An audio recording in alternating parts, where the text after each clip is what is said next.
यह पृथ्वी मेरी भूमि है।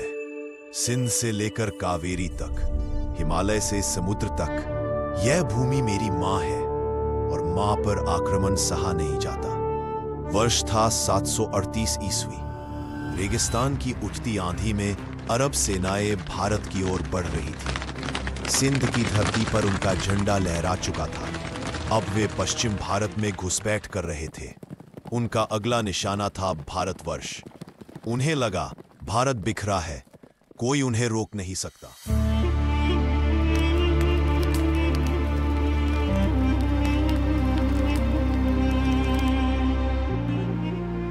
यह धरती अब मेरी प्यास बुझाएगी।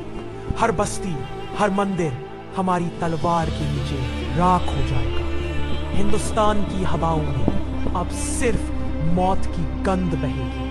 तुम सब मेरे कदमों में घुटने टेकोगे। जो नहीं झुकेगा उसकी हड्डियां भी सल्तनत की नींव में चुन दी जाएंगी। अरब की सल्तनत अब यहाँ अमर होगी। तुम्हारा नामो निशान मिटा दूंगा। अरब सेनाओं ने फारस, अफगानिस्तान और सिंध को जीतने के बाद अब राजस्थान और गुजरात की ओर कूच किया। उनके सेनापति जुनैद अलमुरी ने 30,000 सैनिकों के साथ भारत की सीमा लांघी, परंतु इस बार भारत चुप नहीं रहा। अरबों की ताकत देखकर प्रतिहारों के राजा नागभट्ट प्रथम ने संदेश भेजा, समय आ गया है एकजुट होने का। अरबों की तलवारें सिंध पार कर चुकी हैं। वीरों, ये युद्ध सिर्फ हमारी भूमि का नहीं, भारत की अस्मिता का है।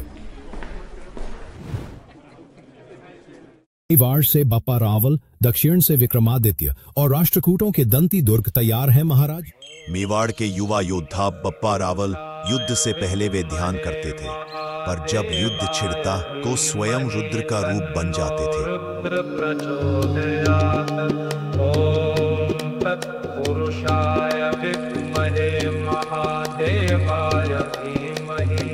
हे महाकाल, जब तू जागता है काल भी कांपता है।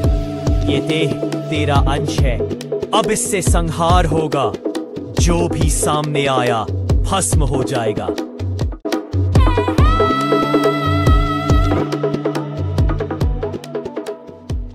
चार दिशाओं से 4 योद्धा, लेकिन लक्ष्य एक, अरबों को सिंध में ही रोक देना। मुख्य युद्ध हमारी भूमि पर होगा। हमें समय चाहिए। हम दक्षिण से उनकी आपूर्ति काटेंगे। हम पूर्व से दबाव बनाएंगे। और जब वह थक जाएंगे मैं उनकी छाती चीर दूंगा।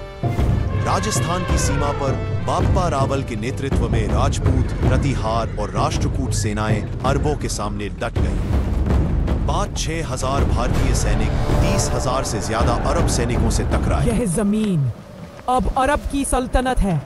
हर किला गिरेगा, हर नाम राख हो जाएगा।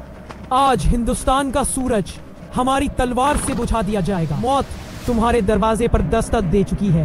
राजपूत मौत से नहीं डरते। मौत हमारी चौखट को घुटनों के बल चूमती है।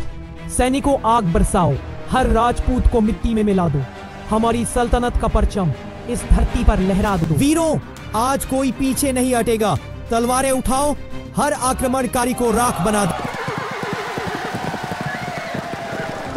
3 दिन 4 दिशाओं से हमला। नागभट्ट की सेना ने सामने से वार किया।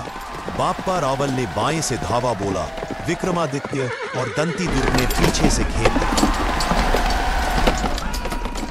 रणभूमि के बीच बप्पा रावल और अरब सेनापति जुनैद अलमुरी आमने सामने थे।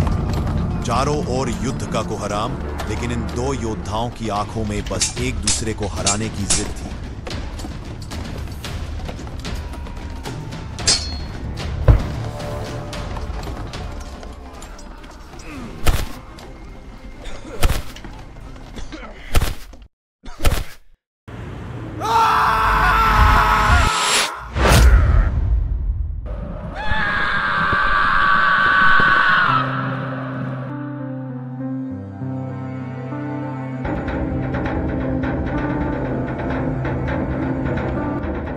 (733 ईस्वी का सूरज भारत की एकता पर उगा। अरब सेनाएं पराजित हुई और अगले 300 वर्षों तक सिंध से आगे न बढ़ सकी। वीरता, एकता और बलिदान की यह कहानी आज भी राजस्थान की रेत में गूंजती है। भारत जब संगठित होता है तो इतिहास बदलता है। यही है हमारी विरासत, यही है हमारी कहानी।